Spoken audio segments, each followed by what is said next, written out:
नमस्कार, रात के 10 बज चुके हैं। वक्त हो चला है अपना बिहार का। मैं हूं शुभ मिश्रा आपके साथ। बुलेटिन की शुरुआत बड़ी खबर के साथ करेंगे। राजधानी पटना से बड़ी खबर आपको बताएं, करीबी सहयोगियों से मुख्यमंत्री नीतीश कुमार ने मुलाकात कर ली है। कई रिश्तेदारों से भी उन्होंने मुलाकात की। रिश्तेदारों के घर जाकर उन्होंने मुलाकात की है। रिश्तेदारों के घर अचानक ही मुख्यमंत्री पहुंच गए। ये बड़ी जानकारी, तस्वीरें आपको नजर आ रही होगी। करीबी सहयोगियों से मुलाकात करने के लिए मुख्यमंत्री नीतीश कुमार पहुंचे हुए थे। राजधानी पटना की ये तस्वीर हम आपको दिखा रहे। रिश्तेदारों के घर जाकर उन्होंने मुलाकात की और अचानक ही बिना किसी जानकारी के वो अपने रिश्तेदारों के यहां पर पहुंचे और उन लोगों से मुलाकात की। उनके चेहरों पर खुशी आपको स्पष्ट नजर आ रही होगी। तो ये तस्वीरें राजधानी पटना की हम आपको दिखा रहे हैं। करीबी सहयोगियों से मुख्यमंत्री नीतीश कुमार ने मुलाकात की है। तो ये तस्वीरें राजधानी पटना से बड़ी खबर आपको बता रहे हैं। मुख्यमंत्री की तस्वीर आपको दिखा रहे हैं। रिश्तेदारों के घर जाकर मुख्यमंत्री ने मुलाकात की है। अचानक ही मुख्यमंत्री इनके आवास पर पहुंच गए, अपने रिश्तेदारों के घर पर पहुंचे और देखिए पैर छूकर उनके रिश्तेदार उनका आशीर्वाद ले रहे हैं और मुख्यमंत्री भी काफी खुश नजर आ रहे हैं। जिन लोगों से उन्होंने मुलाकात की है वो भी काफी खुश हैं। सभी के चेहरों पर खुशियां नजर आ रही है। रिश्तेदारों के घर पर अचानक ही पहुंचे मुख्यमंत्री, जिसकी तस्वीर राजधानी पटना से सामने आई है। रिश्तेदारों के घर अचानक पहुंचे मुख्यमंत्री नीतीश कुमार। राजधानी पटना से ये बड़ी खबर आपको बता रहे हैं। और डिप्टी सीएम तेजस्वी यादव को करीबी मंत्री आलोक मेहता को एक बड़ा झटका लगा है। राजस्व एवं भूमि सुधार विभाग में किए गए तबादले को निरस्त कर दिया गया है। 30 जून को राजस्व अधिकारी, सीओ समेत कई अधिकारियों का विभिन्न पदों पर स्थानांतरण हुआ था। अब स्थानांतरण आदेश को निरस्त कर दिया गया है। सरकार के संयुक्त सचिव के नाम से यह आदेश जारी किया गया। सूत्रों के हवाले से ये बड़ी खबर है कि सीएम नीतीश के निर्देश पर स्थानांतरण को रद्द कर दिया गया है। तो बड़ी जानकारी आपको दे रहे हैं। स्थानांतरण को लेकर ये बड़ी जानकारी सामने आई है। मुख्यमंत्री नीतीश कुमार के निर्देश पर स्थानांतरण को रद्द कर दिया गया है। आलोक मेहता के स्थानांतरण को रद्द किया गया। डिप्टी सीएम तेजस्वी यादव के बहुत करीबी मंत्री हैं आलोक मेहता, जिनको ये बड़ा झटका लगा है। राजस्व एवं भूमि सुधार विभाग में किए गए तबादले को निरस्त कर दिया गया है। भूमि सुधार विभाग द्वारा एक आदेश पत्र जारी किया गया है। दरअसल इस आदेश पत्र में क्या है यह मैं आपको बताता हूं।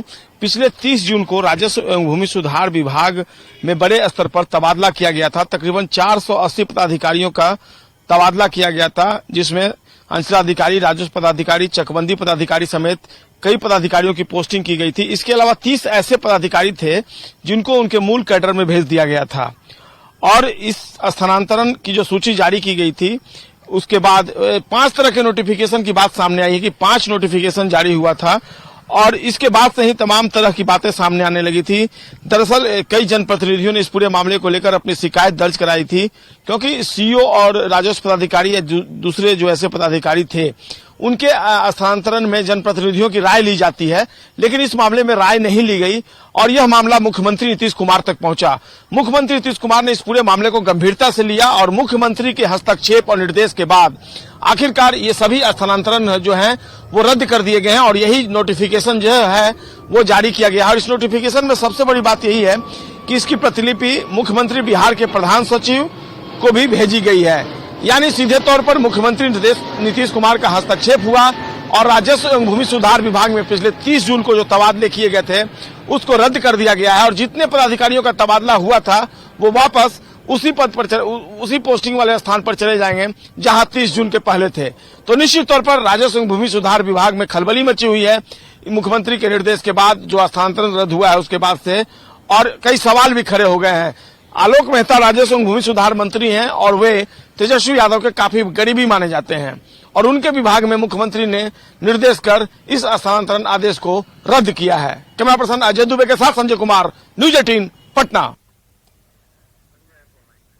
और देखिए इस पूरी खबर की अधिक जानकारी के साथ हमारे संवाददाता संजय हमारे साथ फोन लाइन पर हैं। संजय, ये बताइए कि संयुक्त सचिव के नाम के आदेश भी जारी किए गए हैं, लेकिन इसी बीच ये स्थानांतरण को लेकर मुख्यमंत्री नीतीश कुमार की तरफ से निर्देश दिए गए। सूत्रों के हवाले से ये बड़ी जानकारी है। अब ऐसे में क्या हम ये समझ सकते हैं कि तेजस्वी यादव और मुख्यमंत्री नीतीश कुमार के बीच जो ये फैसले लिए गए उसमें कोई विरोध है, कोई गतिरोध है, ऐसी कोई जानकारी? निश्चित तौर पर आपको पता होगा कि शिक्षा मंत्री के तौर पर प्रोफेसर चंद्रशेखर ने कई ऐसे फैसले लिए स्थानांतरण और पोस्टिंग के, उसको लेकर बाद में आप देख रहे हैं कि किस तरीके से उन फैसलों को बदला जा रहा है और ये दूसरा झटका है, न केवल मंत्री आलोक मेहता के लिए झटका है बल्कि राजद के लिए बड़ा झटका है। तेजस्वी यादव के बेहद करीबी, लालू परिवार के बेहद करीबी हैं आलोक मेहता, और 480 पदाधिकारियों की पोस्टिंग और 30 ऐसे पदाधिकारी जिनको मूल कैडर में वापस भेज दिया गया था। इसमें मुख्यमंत्री की सहमति भी जरूरी थी, लेकिन कई ऐसे फैसले लिए गए जो नियम संगत नहीं थे और यही कारण है। और एक फैसला लिया गया था कि सीईओ, बीडीओ और जो राजस्व पदाधिकारी होंगे इनका सीधा कंसर्न होते हैं, ये इनका ताल्लुक होता है जनप्रतिनिधियों से। तो इस तरह के स्थानांतरण में जो स्थानीय विधायक होंगे, सांसद होंगे, उनकी भी राय ली जाएगी, लेकिन किसी तरह का सलाह मशवरा नहीं किया गया, राय नहीं ली गई और ऐसे में तमाम तरह की शिकायतें मुख्यमंत्री के स्तर पर पहुंचाई जा रही थी। कई दूसरी बातें भी सामने आ रही है जिसे खुलकर नहीं बोला जा सकता है और निश्चित तौर पर जो सामने बातें आई उसके बाद रिव्यू किया गया और यही कारण है कि आलोक मेहता का जो फैसला था स्थानांतरण का उसको रद्द कर दिया गया है। और साफ तौर पे ये सूत्र नहीं बता रहे हैं, मुख्यमंत्री के निर्देश पर ही ये स्थानांतरण रद्द हुआ है और एक बड़ा फैसला और एक बड़ा झटका राजद के लिए। जी बहुत बहुत शुक्रिया संजय हमारे साथ जुड़ने के लिए। इस पूरी खबर पर आप लगातार नजर बनाए रखें। तो बड़ी जानकारी आपको दे रहे थे राजधानी पटना से ये बड़ी खबर। और इसी बीच बाढ़ से भी बड़ी खबर आई है। एलकेजी का अगवा छात्र शिवम मिल गया है। ग्रामीण एसपी ने इस बात की पुष्टि कर दी है। बख्तियारपुर सलीमपुर के बीच शिवम मिल गया है। आज ही अगवा हुआ था शिवम। स्कूल जाने के बाद वो अगवा हो गया था। घर वालों से फिरौती की मांग की गई थी। आपको बता दें कि शिवम के पिता उसे स्कूल छोड़कर आए थे, लेकिन एक प्रत्यक्षदर्शी छात्र के मुताबिक स्कूल में अंदर जाने से पहले ही किसी बच्चे ने शिवम को कहा कि उसके पिता उसे बुला रहे हैं और वो शिवम को हाथ पकड़कर अपने साथ लेकर चला गया था, जिसके बाद से शिवम गायब हो गया था और बाद में शिवम के अपहरण की बात सामने आई थी। घरवालों से फिरौती की भी मांग की गई। पुलिस इस मामले में लगातार कार्रवाई कर रही थी।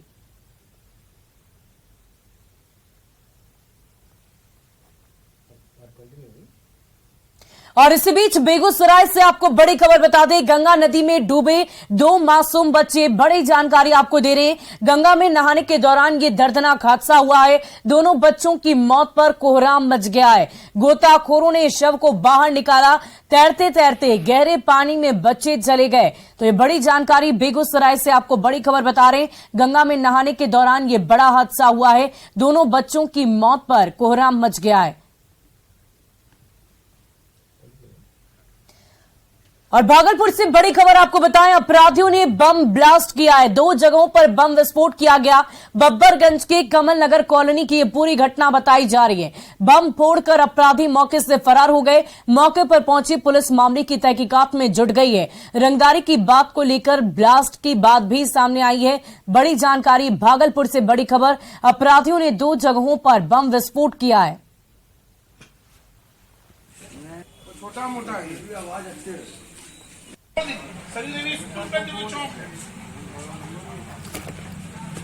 कहाँ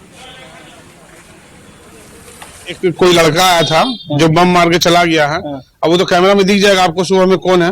उस पर भी कार्रवाई कीजिए आप लोग। और वो अक्सर इस गली में आता जाता है, ये हमको पता है कि अक्सर इस गली में आता जाता है।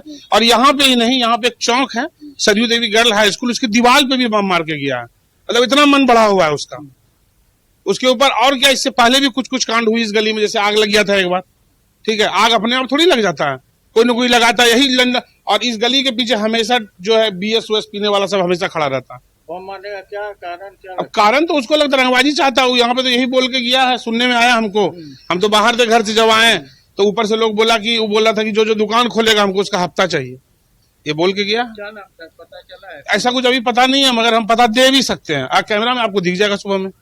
अब सुबह आइए, कैमरा में दिखा देंगे आपको। सूचना मिला कि जैसे कमल नगर में मोड़ पर जैसा बम फेंका है। क्या बम फेंकने का बात है? एगो यहाँ एक लड़की स्कूल के पास। तो अभी यहाँ आए तो मालूम हो रहा है कि लड़की स्कूल पर भी फेंका। बम पड़ता है? हाँ, सुने तो यही। बम का निशान है कैसे? निशान तो इधर पर कुछ मिल नहीं रहा है, लेकिन एगो जरीसा काला नियन बुझा रहा है। बमे का है कैसे? अभी तो हम नहीं बता सकते हैं, जांच की जा रही है। हाँ, जांच कर जाएगा। और इस बीच बेतिया से आपको बड़ी खबर बताएं। शिक्षक को छात्रों ने जमकर पीटा है। पुलिस ने शिक्षक की जान बचाई। शिक्षक ने छात्रों की पिटाई की थी। छात्रों ने सवाल का जवाब नहीं दिया था और स्कूल से घर जाते वक्त बच्चों ने अपने शिक्षक की पिटाई कर दी। ये बड़ी जानकारी बेतिया से दे रहे हैं। बेतिया से बड़ी खबर आपको बता रहे हैं। शिक्षक ने छात्रों की पिटाई उस वक्त की जब सवालों का ठीक जवाब छात्रों की तरफ से नहीं दिया गया और इसी मामले को लेकर छात्रों में गुस्सा था। जब वो स्कूल से निकले तो अपने ही शिक्षक की पिटाई कर दी। तो बेतिया से ये बड़ी खबर आपको बता रहे हैं, ये तस्वीरें भी हम आपको दिखा रहे हैं। देखिए, छात्र आपको नजर आ रहे होंगे और पुलिसकर्मी भी आपको नजर आ रहे होंगे। इन्हीं पुलिसकर्मियों ने शिक्षकों की जान बचाई है। एक शिक्षक जब छात्रों से सवाल पूछते हैं, उस सवाल का जवाब जब छात्रों के द्वारा नहीं दिया गया तो शिक्षक ने उनकी पिटाई की और इसी गुस्से में आकर छात्रों ने स्कूल से छुट्टी होने पर शिक्षक को पकड़ा, उनके जमकर पिटाई की। अच्छी बात यह रही कि पुलिसकर्मी मौके पर मौजूद रहे और उन्होंने शिक्षक की जान बचा ली है।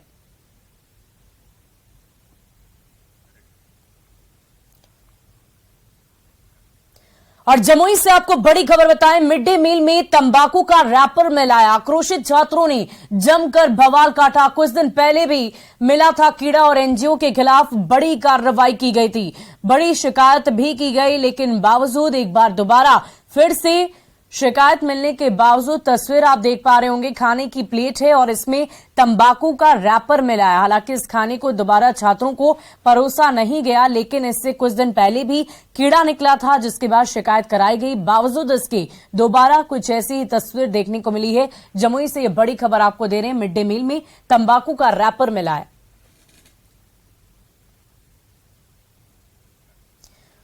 और अगली खबर मधेपुरा से, जहां चौसा थाना पुलिस ने एक शराबी शिक्षक को स्कूल से गिरफ्तार कर लिया है। शिक्षक स्कूल में शराब पीकर बच्चों को पढ़ाने के लिए पहुंचे हुए थे और तभी लोगों ने जमकर हंगामा शुरू कर दिया। शिक्षक इतने शराब पिए हुए थे कि ठीक से चल तक नहीं पा रहे थे।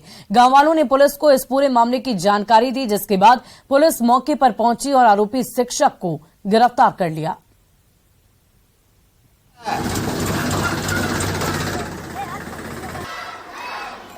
प्राथमिक विद्यालय से हमको इसके बारे में कानून कार्रवाई हम लोग किए कि अभी कि इसके 3-4 बार छूट किए और लास्ट में जो है हम लोग से पूरे ग्रामीण तबाह हो गए। इससे इसको अरेस्ट किया जाए।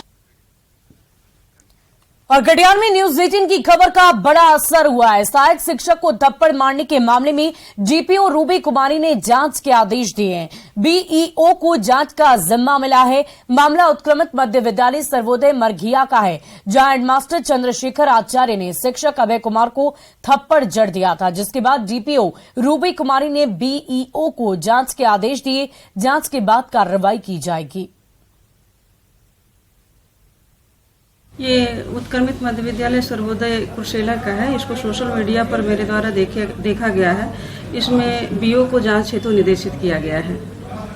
क्या कुछ पूरा मामला आ पाया है सामने? पूरा मामला बीओ से जांच के उपरांत लिया जाएगा। उसके मंतव्य के बाद फिर इस मामले को देखा जाएगा। दोषियों पर कार्रवाई? बिल्कुल, दोषियों पर कार्रवाई होगी।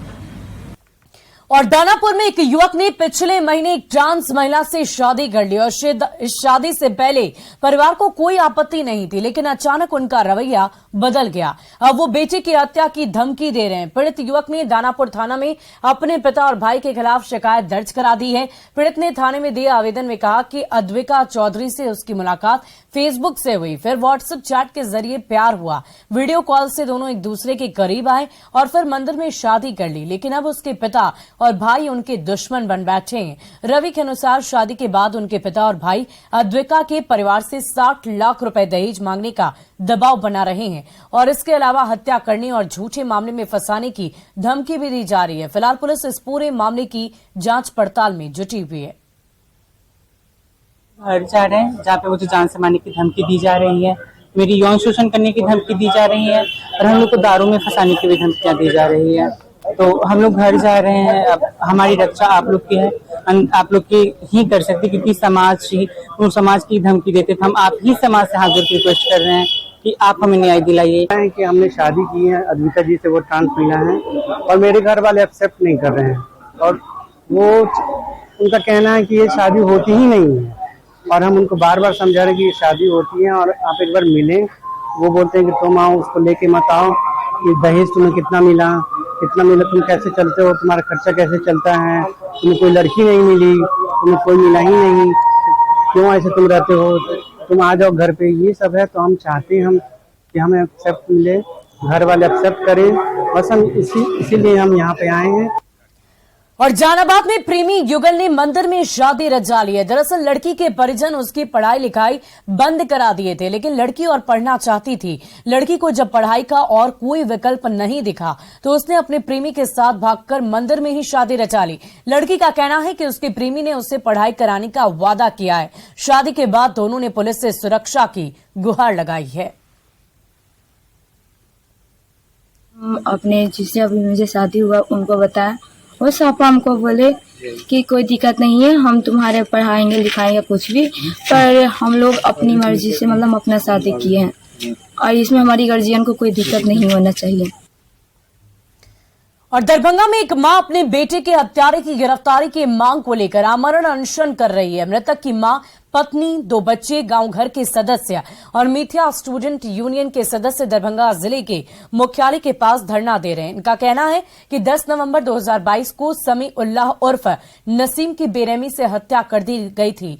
घटना के 9 महीने बाद भी मुख्य आरोपी और साजिशकर्ता कमरुल हसन, अफजल और बारिक की गिरफ्तारी नहीं की गई। पीड़ित पक्ष का आरोप है कि पुलिस की सुस्ती का फायदा आरोपियों को मिल रहा है। हालांकि पुलिस का कहना है कि जल्द ही सभी आरोपी पकड़े जाएंगे। हम लोग से यही मान है कि वही हत्यारा को सुल्ली दिया जाए और कुछ न्याय मिलना चाहिए और ये केस ऐसे हमारे बच्चा लोग पर से हटाया जाए। पिछले 21/7/2023 से हम लोग यहाँ पे बैठे हुए हैं। आपकी जानकारी में होगा कि बेनीपुर प्रखंड के बेहरा थाना अंतर्गत बदरबन्ना में एक नौजवान की नृशंस हत्या कर दी जाती है और उस हत्या के बाद भी पुलिस प्रशासन संजीदगी नहीं दिखाती है। उसके बाद हम लोग थाना पे जाते हैं, वहाँ आंदोलन करते हैं, वहाँ वादा किया जाता है कि हत्यारों की गिरफ्तारी होगी, लेकिन नहीं किया जाता। और घटना के 45 दिन बीत जाने के बाद भी डीएसपी बेनीपुर एक बार भी मृतक के परिजनों की सुध लेना उचित नहीं समझते हैं। बाध्य होकर हम लोग डीएसपी साहब का घेराव करते हैं। उस केस में देखिए 14 लोगों पे एफआईआर हुए थे, उसमें कुछ लोग गिरफ्तार हुए थे और बाकी जो शेष बच गए थे उन पे कुर्की जब्ती की कार्रवाई करके आरोप पत्र समर्पित किया जा चुका है। जो लोग फिरार हैं अभियुक्त उनके लिए हम लोग छापेमारी कर रहे हैं और उन सभी के ऊपर 5-5 हजार का रिवॉर्ड भी घोषित है जिला के स्तर से। और मुंगेर में मुहर्रम के मौके पर माहौल बिगाड़ने की कोशिश हुई, लेकिन प्रशासन ने समय रहते मामले को संभाल लिया है। दरअसल एक पक्ष ने झंडा जला दिया तो माहौल थोड़ी देर के लिए तनावपूर्ण हो गया। फिलहाल पुलिस आरोपियों की गिरफ्तारी के लिए छापेमारी कर रही है। इस तरह के कृत्य किया है वो वक्त से नहीं जाएंगे। सीसीटीवी फुटेज को खंगाला जा रहा है, साक्ष्य जुटाया जाएगा और साक्ष्य के अकॉर्डिंगली उस व्यक्ति की गिरफ्तारी होगी और उस पर कड़ी से कड़ी कार्रवाई होगी, क्योंकि जो समाज में शांति व्यवस्था बनी हुई है उसको भंग करने का किसी को अधिकार नहीं है। धार्मिक सौहार्द बिगाड़ने की कोशिश की है और हम लोगों ने तकनीकी अनुसंधान करते हुए उस आदमी को आइडेंटिफाई कर लिया है और उनके अगेंस्ट में स्ट्रिंजेंट एक्शंस, लीगल एक्शंस लिया जाएगा। और वैशाली के महुआ में छात्रों के विरोध का अनोखा तरीका सामने आया है। दरअसल महुआ में विद्युत अनियमितता से छात्र काफी परेशान हैं। छात्रों ने इसकी शिकायत विद्युत विभाग से की, लेकिन किसी ने इस ओर ध्यान ही नहीं दिया। जब बिजली विभाग नहीं सुधरा तो छात्र अपनी किताब लेकर विद्युत विभाग के ऑफिस ही पहुंच गए। उनके दरवाजे पर बैठकर पढ़ाई करने लगी। छात्रों का कहना है कि उनकी सुध लेने वाला कोई भी नहीं। वो बिजली की आंख मिचौली से काफी परेशान।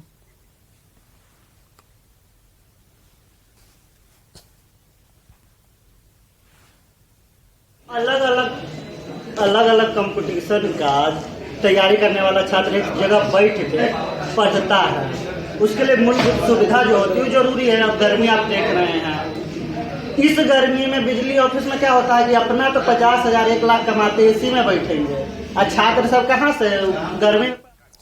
और फिलहाल इस बुलेटिन में अभी के लिए